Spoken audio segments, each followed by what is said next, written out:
Yataade goota Oromoo koo maaltuma waale makaake hidhabu'a boote gadi laale manni barumsaa sini makaake.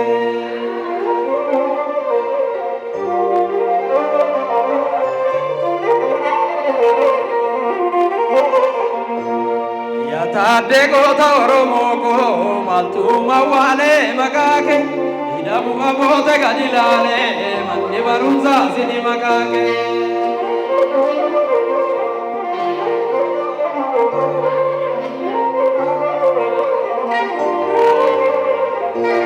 Yataade goota Oromoo koo sanaalee abiyya goota.